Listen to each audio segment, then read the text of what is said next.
then we vote on it. Well, then we have to have a hearing. Then we have to have a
Well, good evening. Sorry for the brief delay. It is Monday, April 27th, 2026, and I'm going to call this work session of the Tipp City Board of Education to order at 5:05 p.m.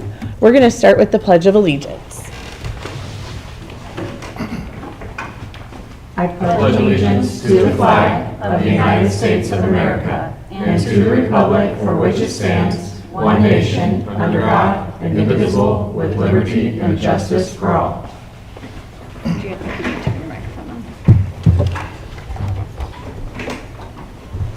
Mr. Stevens, could you call the roll, please? Mrs. McMurray, Here. Mrs. Dillard, Here. Mrs. Ernst, Here. Mrs. Plyman, Here. and Mr. Thompson. Here. All present accounted for. We can continue this meeting.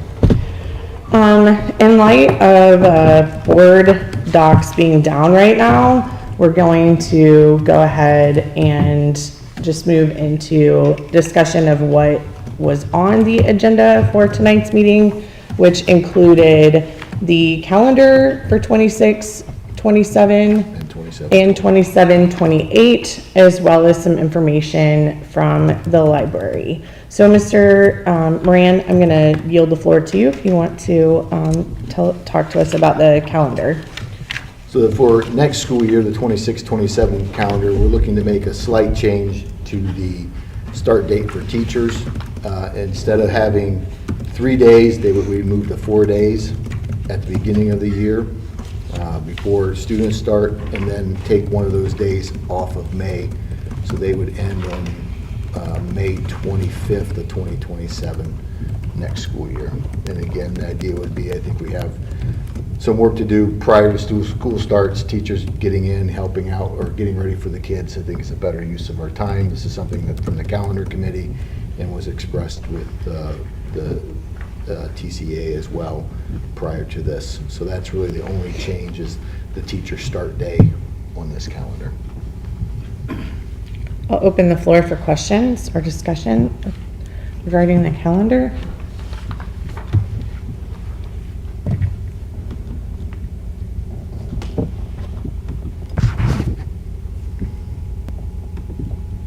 Okay. For the 27-28 calendar, you have draft A and draft B.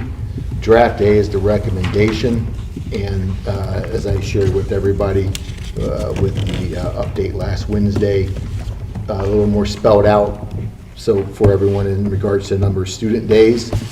So we're looking to have consistency, start the third week of August, end the first semester before the Christmas break, the winter break, and then again end before Memorial Day each year for consistency, as well as the spring break, the last full week of March, last full school week of March. That complies, both of these, draft A complies with that. Draft B starts a week later and still ends the time before Memorial Day. However, the issue really becomes, in my opinion, is the imbalance of student days, and want it to be a lot closer. Right now, again, second semester, so after Christmas is typically when we have snow days as well. So from 84 to 91 with option A, maybe that's really 84 to hopefully not more than a 2 or 3. So it's a much closer, but even when you look at the span of draft B, it's substantially different, 16 days, which is almost, it's a substantial percentage, almost 20% difference in the number of student days that we'd like to make sure is more balanced out. So again, we are incorporating the staff teacher workday again, just so it's a change from 2026, 27 into 2027, 28 as well. That's 4 work days before the start of the school year in preparation for students. Questions about draft A or draft B? Clarifications? One question I didn't ask, and I probably can get it answered here by looking at it, but does the first semester end at Christmas break on both? All the Okay. calendars proposed do, correct. That's very helpful, don't you think? I think instead of having kids test right when they come back, especially at the high school level for credits, it makes sense to try to do that prior.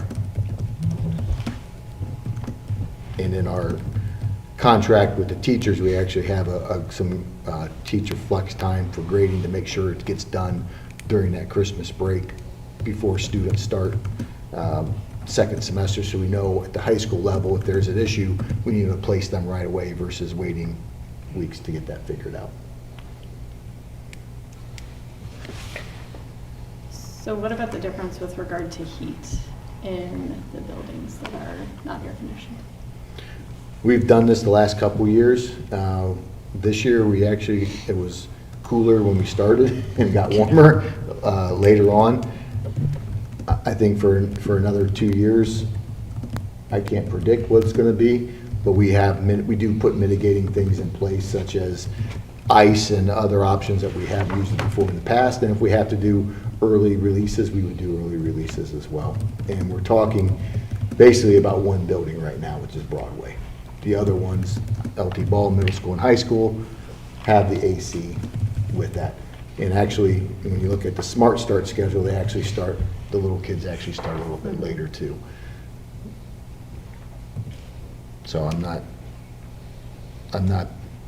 it's something they're gonna have to deal with for another 1.5 years, period. Looking at the forecast this week, who knows? And you run the same risk maybe on the other side. If you start later and they end up later in May, June, you run that risk as well with you. The 27-28 school year will complete before moving into the new building, correct? No, we'll be moving in the middle of the year. Okay. Middle of that year is the plan. So the kids will end Christmas break in one building and then they'll be in. That's in one of your kids' classroom today, I told you. Yeah, we did. Will there be an extension of the break, or that's something that we It's think? to be determined. I Okay. don't think so. I think we may have to get some help or some things like that to move. But again, when you're talking about the desk and all those things are going to be brand new. We're not moving everything Correct. from that building.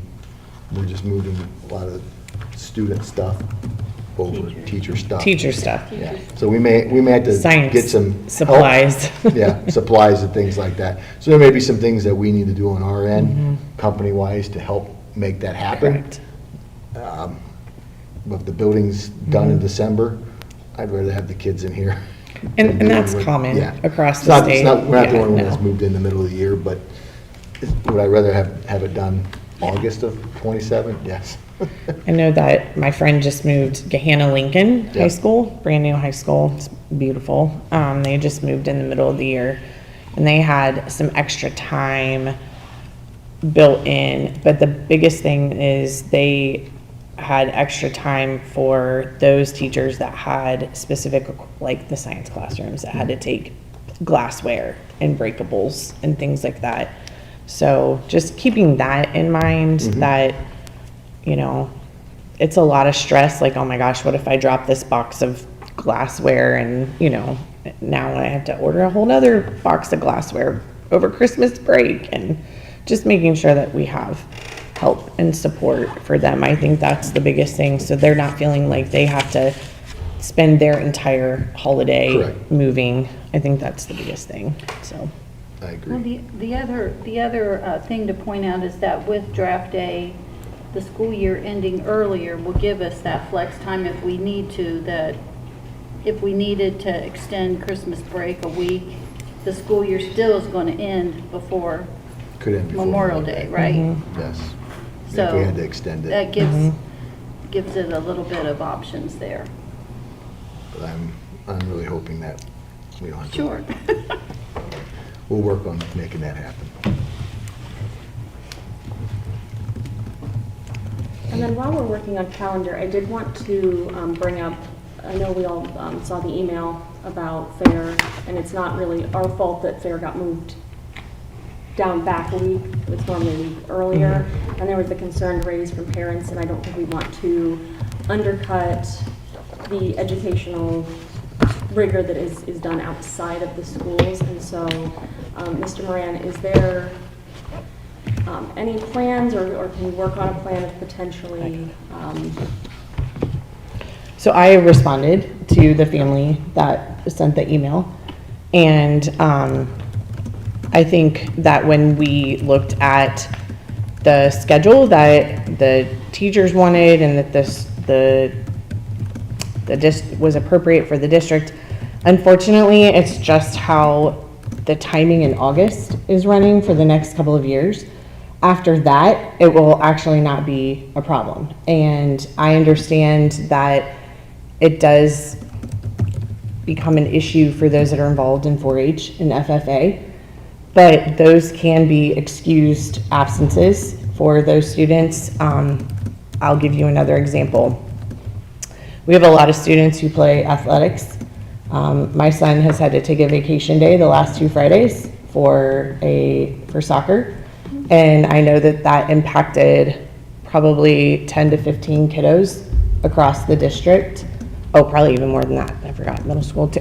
Bottom line is, there's something that's always there that has the potential to impact their planned education. And I hate that, because I love 4-H but and there is the FFA. intention to treat that similarly to? They would have an excused absence. They would just have to work with the educators. If they're younger students, then it wouldn't even really impact them because of the Smart Start. The older students, they would just need to work with their teachers, maybe a little bit of communication prior to get anything that they might be missing. And I don't think it delineates the education that they're getting from that process, which is a lot. They just need to have that communication, just like any other request for leave that's done through the schools, so. Okay. And I asked the parent, I didn't have a response back, but I did ask approximately if they knew how many students from Tipp City that impacted, but I didn't receive a follow-up email.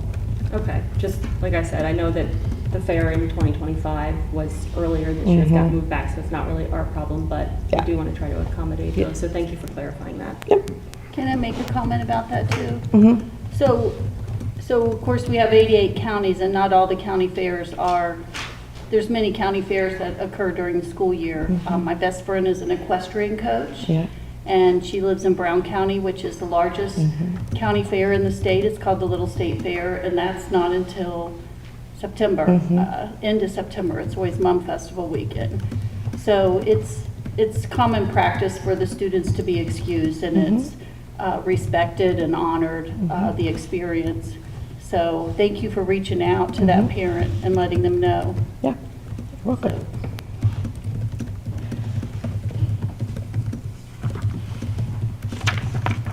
So when we get to the regular board member, or regular board meeting agenda, we'll be looking at, obviously, 2026, 2027, with changing that teacher day, and then draft A is the recommendation that would be on there for approval.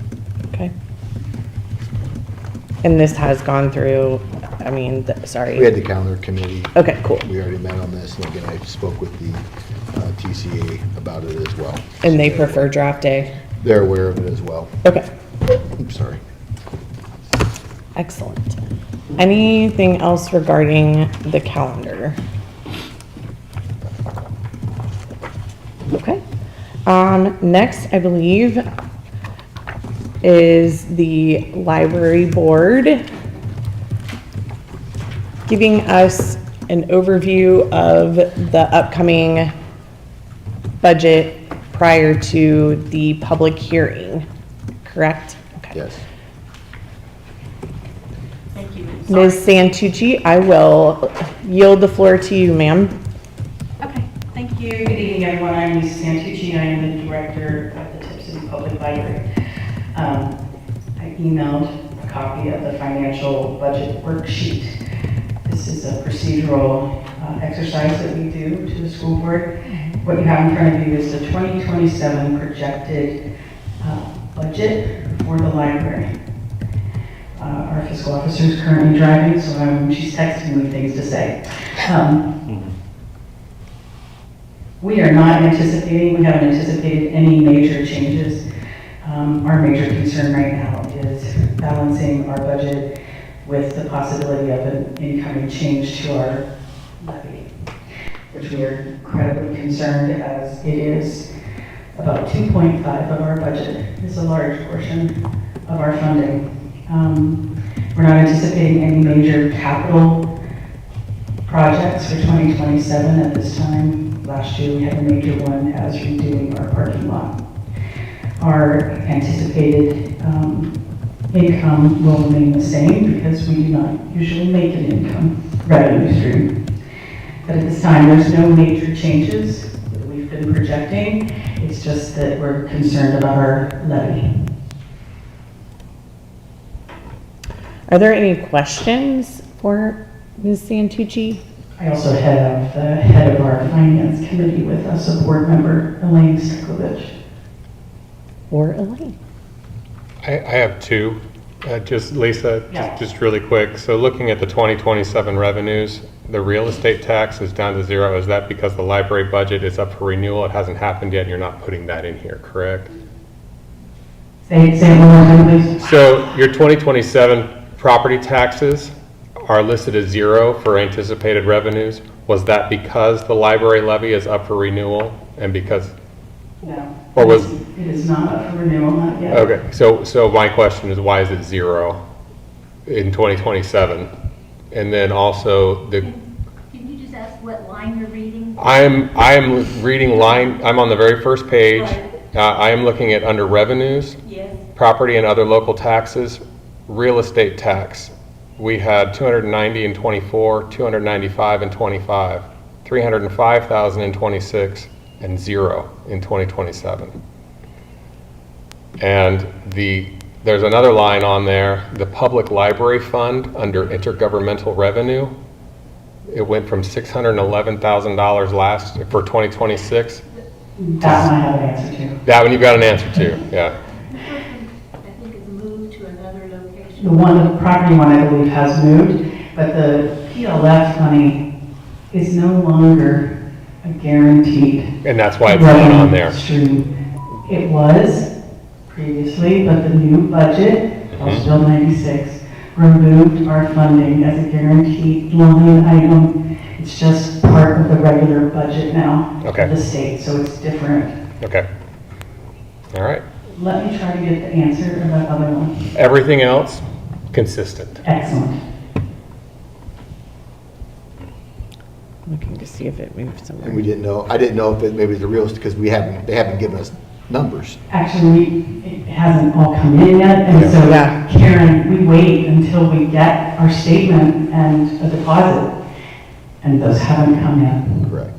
So at the time she probably made this, we did not have that number. And that's probably the case. No one has that number yet. Okay. Right, Dave? We're Correct. probably incredibly concerned. Yes, and so you're seeing the same things that we are. Your ending cash balance as of 12/31/27 is short that money. Yes, So, just like us. yes. So, if you projected that out 5 more years, you'd be seeing negatives too. Negative. We already have made some projections of negative Yeah. Good. with unknown Well- situations Do on you the want to talk horizon. about the process Yeah. that will happen? Lisa, thank you for that. And Thank you. just to add on to her, so this process is something that we do every year. We're required as the, what do they call us? Taxing authority. Yeah, Tax authority. yes, as the For this, taxing yeah. authority. We're a public library that's a school district library. There are 5 different types of public libraries. Some are city, but we are under the elected officials of the school board. You will approve our tax budget every year Yeah. and have an open hearing and then vote on it, and then it gets sent to the county. Yeah. And so Lisa's here tonight just to present the budget to us. We will be required to have a public hearing, which is scheduled to be held on the May, between the work session and the regular meeting at our board meeting in May. I believe that was the 26th, May 26th on a Tuesday. So at about 6:15, we'll have a public hearing, and anybody who wants to ask questions about the budget can come in and ask those questions. And then at the at the June board meeting, the board members of the school board will officially accept and vote on and accept the library's budget. And then by July 15th, we have to file that budget with the county and the county auditor. And this is all through Ohio Revised Code, which is why we're doing this. So Thank you. we get to see Lisa every year. Every year, or my fiscal officer, but she's not here. We have a new fiscal officer starting, so. So Lisa, under expenditures, information services, in 2024, there is an expenditure and then there's not after that. What was that for? Hang on, let me go back. Is it on the front page there? Front page, about midway down. A 4,000. Yeah, about 4,000. It depends if we have something that we're purchasing, such as new photocopiers or, well, MFDs, multifunctional devices, those types of things that have leases. Those usually come out of information services. Okay, thank you. And they usually have a 3-year contract. I have a follow-up question. Actually, not quick, another question. And this is related to the unusual circumstances that were in with regard to the budget. So is this the budget that will get presented at the hearing and that we will vote on, or will there be any updates to it between now and then? This will. This is it. We don't have our numbers. Right, Yeah. thank you. You can only budget with the information you have. This is all we have right now going. And I'd just like to say this is your 10th time doing this, and It congratulations. is. Thank you. Appreciate that. Yeah. Thank you very much. Thank you. You good? Thank you Thank you. Thank you. for your flexibility and Yeah, no, thank quickness. you. Get a new record, driving across the tracks. Just catch some air. Okay. No train. All right. Seeing as there is nothing else on the agenda for the work session, may I have a motion to adjourn? I'll motion. Second? Second. Katie. All right. Anybody have any problems with adjourning? Hearing none, I call this meeting adjourned at 5:27 p.m.